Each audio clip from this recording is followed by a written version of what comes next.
টাকা দেড় কাবিন হয়েছে আপনাদের, অথচ আপনি তাকে আবার ধর্ষক মানে দোষারোপ করতেছেন কেন?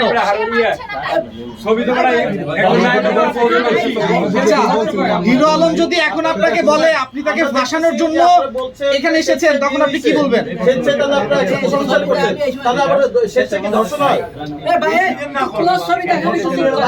স্বীকার না করলেও কি ধর্ষক হয়?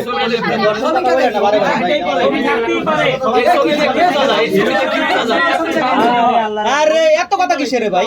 সিনিয়র কেউ নাই এখানে।